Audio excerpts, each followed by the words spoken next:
জুলাই কন্যাদের অবদান এবং জুলাই সনদ, জুলাই গণঅভ্যুত্থান এই বিষয়ে আমাদের কি করণীয়। সর্বপ্রথমেই যদি একটু বলে রাখি, জুলাই কন্যাদের যে অবদান ছিল, জুলাই কন্যারা সামনে না এলে এই গণঅভ্যুত্থান খুব সম্ভবত সংগঠিত হতো না। মানুষকে এত বেশি অনুপ্রাণিত করেছিল, যার রক্তমাখা ছবি, সেই ছবির কারণে বাংলাদেশের প্রত্যেকটা পথে প্রান্তরের মানুষ নেমে আসতে উদ্বুদ্ধ হয়। তার পরবর্তী সময়ে আমরা দেখেছি যে রাজনৈতিক দলগুলো গঠিত হলো, বা যে গতানুগতিক রাজনৈতিক দলগুলোতে মানুষজন যখন কিছুটা পলিটিক্যাল হয়ে উঠলো, জুলাইয়ের পরে একটা জনগোষ্ঠী যারা কখনো পলিটিক্স নিয়ে ভাবেনি তারাও পলিটিক্যাল হয়ে উঠতে শুরু করে। কিন্তু যখন তারা বিভিন্ন রাজনৈতিক দলগুলোর কাছে যাচ্ছে বা কোনো একটা রাজনৈতিক অঙ্গনে সক্রিয় হচ্ছে, আমার ব্যক্তিগতভাবে মনে হয়েছে যে তারা তাদের যোগ্যতা অনুসারে সেই ধরনের সুযোগ সুবিধা তাদেরকে দেওয়া হয়নি, বা তাদের জন্য এটুকু কম্প্রোমাইজ রাজনৈতিক দলগুলো করেনি। এই কথাটা বলার একটা কারণ, এটার একটা প্রমাণ আমি আপনাদের কাছে যদি বলি, আমাদের জুলাই সনদে লেখা ছিল যে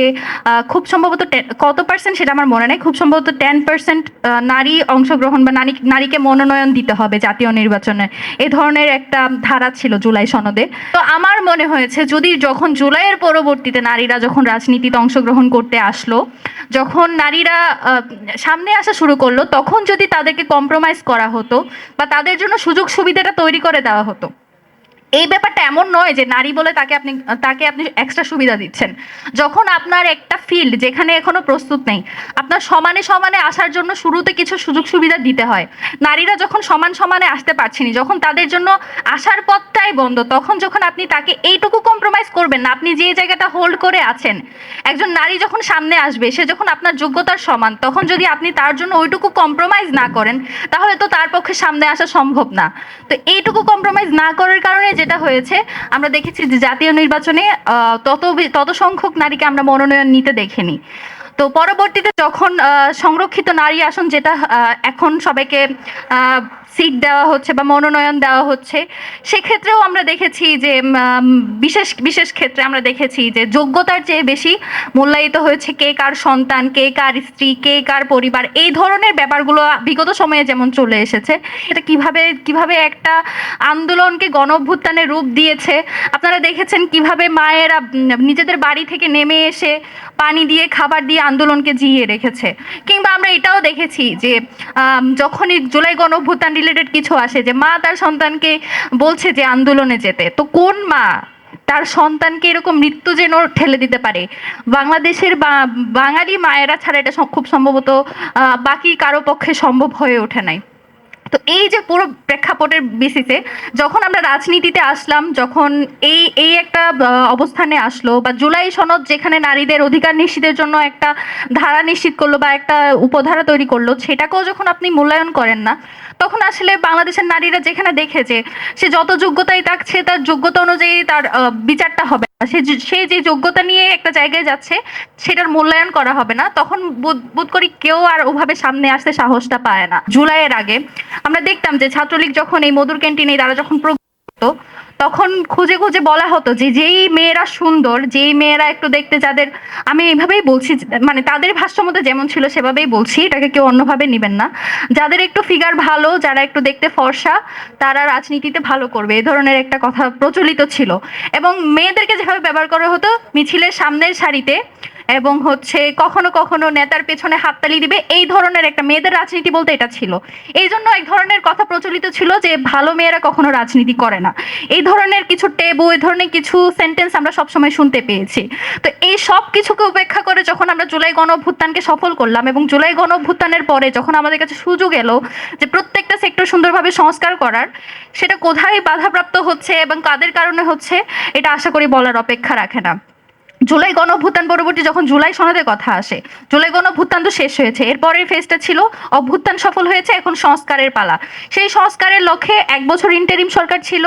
সেই ইন্টারিম সরকারের মধ্যেও ভূত বসেছিল যারা আমাদের সেই সংস্কারগুলো করতে দেয়নি, কিংবা সেই সংস্কারগুলো করার পথে পদে পদে বাধা সৃষ্টি করেছে। কেউ কেউ বলেছে গণতান্ত্রিক যে সরকার আসবে, নির্বাচনের মাধ্যমে যে সরকার আসবে, সেই সরকার আসলে সবকিছু ঠিক হয়ে যাবে। তাহলে জুলাই সনদে যেই সব সংস্কারের কথা বলা হয়েছে, জুলাই গণঅভ্যুত্থান যেসব আকাঙ্ক্ষা নিয়ে তৈরি হয়েছে,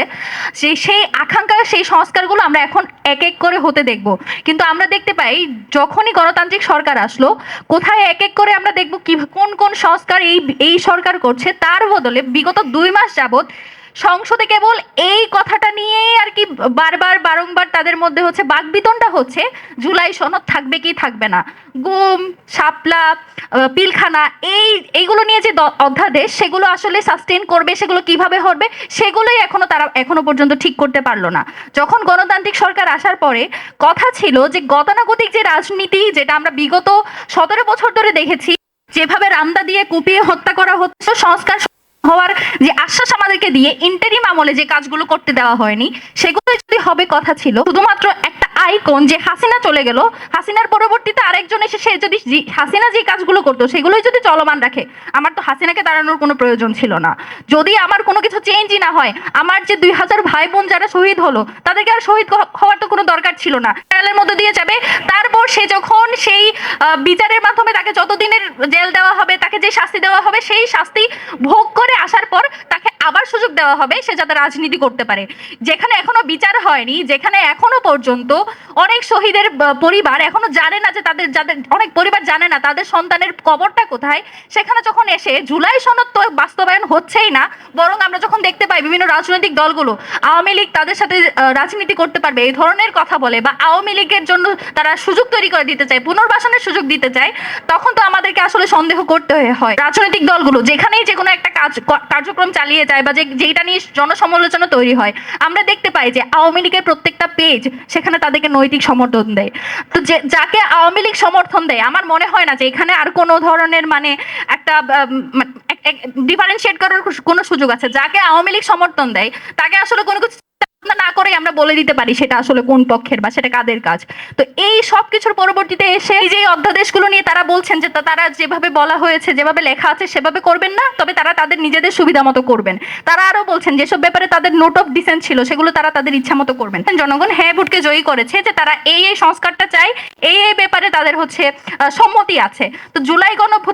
জুলাই সনদের যেটা আসলে আমাদেরকে দেওয়া হয়েছে, জুলাই সনদ শুধুমাত্র যে একটা জুলাইকে বাঁচিয়ে রাখার শুধু একটা পন্থা সেটা না, সনদের বিপক্ষে গিয়ে দাঁড়াবে। আমরা তাদেরকে বুঝে নেব যে তারা বাংলাদেশের স্বাধীনতা সার্বভৌমত্বকে উপেক্ষা করে, এবং যেই জুলাই গণঅভ্যুত্থানের কারণে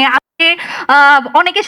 সংসদে যেতে পেরেছে, অনেকে প্রধানমন্ত্রী হতে পেরেছে, মন্ত্রী হতে পেরেছে,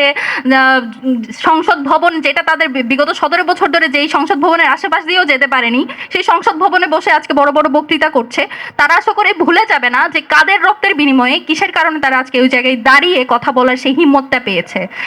আমরা দেখতে পাই যে সংসদ ভবনে বসে বলা হয় যে 300 রান করেছিলাম, আপনারা 12 রান করেছেন। জিতার জন্য যে 12 রান দরকার ছিল সেই 12 রানই যখন 12 রান যেভাবে বলা হচ্ছে, এটা আমি আরেকটু স্পেসিফিক ভাবে বলি, যখন এনসিপি কে বলা হয় যে তারা 12 রান করেছে, কিংবা বিরোধী দলীয় জোটকে বলা তারা 12 রান করেছে, আমি তাদেরকে জানিয়ে রাখি বিগত যে